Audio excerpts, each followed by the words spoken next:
नयाँ कम्पनीहरूले आइपिओ निष्कासन गरिरहेको बेलामा एकैपटक 5 कम्पनीहरूले नेपाल धितोपत्र बोर्डमा आइपिओ निष्कासन गर्नको लागि अनुमति माग गरेका छन्। यस्तै अहिलेको समयमा आइपिओ निष्कासन गरिरहेका 3 कम्पनीहरू एम्बलिङ hydro power, mount Everest company limited र एभरेस्ट कलर लिमिटेडको आइपिओमा एकदमै धेरै आब्रेन परेको छ। यसर्थ आजको यो भिडियोमा हामीले अहिलेको समयमा आइपिओ निष्कासन गरिरहेका यी कम्पनीहरूको आइपिओमा कति आब्रेन पर्यो, कहिलेसम्म भर्ने, साथै आइपिओ निष्कासनको अनुमति माग गर्ने 5 कम्पनीहरू कुन कुन हुन्, कुन कम्पनीले कति आइपिओ निष्कासन गर्दैछ र यी कम्पनीहरूले कहिलेसम्म अनुमति पाउलान् त, यो सम्पूर्ण कुराको बारेमा एकमुष्ट रूपमा जानकारी दिनेछौ। यसर्थ तपाईहरुले यी सम्पूर्ण जानकारी पाउनको लागि भिडियो स्किप नगरी अन्तिमसम्म हेर्नुहोला। यस्तै खाले आइपिओ एफपिओ शेयर मार्केट सम्बन्धी सम्पूर्ण जानकारीहरू एकै ठाउँमा हेर्न सुन्नको लागि हाम्रो च्यानललाई सब्स्क्राइब गरी हामीसँग जोडिनु होला। यस्तै फेसबुक पेज र टिकटकमा हेर्दै हुनुहुन्छ भने फलो गर्न नभुल्नुहोला। अब भने ढिला नगर लागौ विषयवस्तुतर्फ नै। आइपिओ निष्कासन गर्न अनुमति माग गर्ने पहिलो कम्पनी रहेको छ भगवती स्टिल्स कम्पनी लिमिटेड। यस कम्पनीले भर्खरै मात्र करिब 100 रुपियाँ अंकित मूल्यमा 133 रुपियाँ प्रिमियम थप गरी 233 रुपियाँ प्रति किताको दरले आइपिओ निष्कासन गर्नको लागि अनुमति माग गर्दै नेपाल धितोपत्र बोर्डमा अनुमति माग गरेको छ, जसमा हामीले 2330 रुपियाँ लगानी गरेर मात्र 10 किता शेयर हाट पार्न सफल हुनेछौँ। कम्पनीले 15 लाख किता शेयर निष्कासन गर्दैछ भने 1,50,000 जना लगानीकर्ताहरूले 10 किता शेयर पाउनेछन्। यो कम्पनी म्यानुफ्याक्चरिङ एन्ड प्रोसेसिङ सेक्टरको कम्पनी रहेको छ र कम्पनीको आइपिओ निष्कासन तथा बिक्री पर्नको काम नोबेल इन्भेस्टमेन्ट ब्याङ्किङ लिमिटेडले गरेको छ। यो कम्पनीले पहिलो चरणमा आयोजना प्रभावित स्थानीय बासिन्दा र वैदेशिकमा आइपिओ निष्कासन गरी बाँडफाट गरेर बाँकी रहेको शेयरमा केही प्रतिशत म्युचुअल फन्डलाई र केही प्रतिशत कम्पनीका कर्मचारीलाई छुट्याएर अन्तिम चरणको आइपिओ जनरल पब्लिकमा निष्कासन गर्नेछ। दोस्रो कम्पनी रहेको छ सान्टा प्लाइवुड कम्पनी लिमिटेड। यस कम्पनीले पनि नेपाल धितोपत्र बोर्डमा आइपिओ निष्कासनको अनुमति माग गर्दै भर्खरै मात्र निवेदन पेश गरेको छ।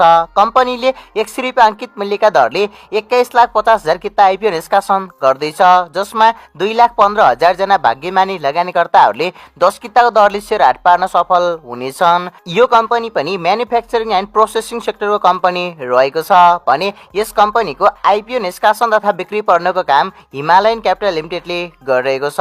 म्यानुफ्याक्चरिङ सेक्टरकी कम्पनी भए पनि यो कम्पनीले पहिलो चरणमा वैदेशिक रोजगारमा रहेका नेपाली नागरिकहरूमा आइपिओ निष्कासन गर्नेछ र बाँडफाट गरेर बाँकी रहेको शेयरमा केही प्रतिशत म्युचुअल फन्डलाई र केही प्रतिशत कम्पनीका कर्मचारीहरूलाई छुट्याएर अन्तिममा सबै शेयर सर्वसाधारण लगानीकर्ताहरूमा निष्कासन गर्नेछ। आइपिओ निष्कासन गर्न अनुमति माग गर्ने तेस्रो कम्पनी रहेको छ एसियन कङ्क्रिट कम्पनी लिमिटेड। यो कम्पनीले नेपाल धितोपत्र बोर्डमा आइपिओ निष्कासन गर्नको लागि अनुमति माग गर्दै भर्खरै मात्र निवेदन पेश गरेको छ। कम्पनीले 100 रुपियाँ अंकित मूल्यका दरले 10,62,50,000 रुपियाँ बराबरको 10,62,500 किता आइपिओ निष्कासन गर्नको लागि अनुमति माग गर्दै नेपाल धितोपत्र बोर्डमा निवेदन पेश गरेको छ। कम्पनीको आइपिओमा मात्र 1,06,250 जना लगानीकर्ताहरूले 10 किता शेयर हाट पार्न सफल हुनेछन् भने यो कम्पनी पनि म्यानुफ्याक्चरिङ एन्ड प्रोसेसिङ सेक्टरको कम्पनी रहेको छ। यस कम्पनीको आइपिओ निष्कासन तथा बिक्री पर्नको काम नोबेल इन्भेस्टमेन्ट ब्याङ्किङ लिमिटेडले गरेको छ। यस कम्पनीले पहिलो चरणमा आयोजना प्रभावित स्थानीय बासिन्दा र वैदेशिक रोजगारमा रहेका नेपाली नागरिकहरूमा आइपिओ निष्कासन गरी बाँडफाट गरेर बाँकी रहेको शेयरमा केही प्रतिशत म्युचुअल फन्डलाई र केही प्रतिशत कम्पनीका कर्मचारीहरूलाई छुट्याएर अन्तिम चरणको शेयर सर्वसाधारण लगानीकर्ताहरूमा निष्कासन गर्नेछ। चौथो कम्पनी रहेको छ Doleshwar village resort company limited. यो कम्पनीले पनि नेपाल धितोपत्र बोर्डमा आइपिओ निष्कासनको लागि अनुमति माग गरेको छ। कम्पनीले मात्र 100 रुपियाँ अंकित मूल्यमा 16 करोड 20 लाख रुपियाँ बराबरको 16,20,000 किता आइपिओ निष्कासन गर्नको लागि अनुमति माग गरेको छ। कम्पनीको आइपिओमा 1,62,000 जना लगानीकर्ताहरूले 10 किता शेयर हाट पार्न सफल हुनेछन्। होटेल एन्ड टुरिज्म सेक्टरको यस कम्पनीको आइपिओ निष्कासन तथा बिक्री पर्नेमा सिटिजन क्यापिटल लिमिटेड रहेको छ भने कम्पनीले पहिलो चरणमा वैदेशिक रोजगारमा रहेका नेपाली नागरिकहरूमा आइपिओ निष्कासन गरी बाँडफाट गरेर बाँकी रहेको शेयरमा केही प्रतिशत म्युचुअल फन्डलाई र केही प्रतिशत कम्पनीका कर्मचारीहरूलाई छुट्याएर अन्तिम चरणको सबै शेयर सर्वसाधारण लगानीकर्ताहरूमा निष्कासन गर्नेछ। पाँचौं कम्पनी रहेको छ केटीएम हस्पिटालिटी लिमिटेड। यस कम्पनीले पनि 100 रुपियाँ अंकित मूल्यका दरले 15 करोड 50 लाख रुपियाँ बराबरको 15,50,000 किता आइपिओ निष्कासनको अनुमति माग गरेको छ, जसमा 1,55,000 जना लगानीकर्ता लगानीकर्ताहरूले 10 किता सेयर पाउनेछन्। होटल एन्ड टुरिज्म सेक्टरकै यस कम्पनीको आइपिओ निष्कासन तथा बिक्री प्रणालीमा आरबीबी मर्चेन्ट ब्याङ्किङ लिमिटेड रहेको छ। कम्पनीले पहिलो चरणमा वैदेशिक रोजगारमा रहेका नेपाली नागरिकहरूमा आइपिओ निष्कासन गरी बाँडफाँड गरेर बाँकी रहेको सेयरमा केही प्रतिशत म्युचुअल फन्डलाई र केही प्रतिशत कम्पनीका कर्मचारीहरूलाई छुट्याएर अन्तिम चरणको सबै सेयर सर्वसाधारण लगानीकर्ताहरूमा निष्कासन गर्नेछ।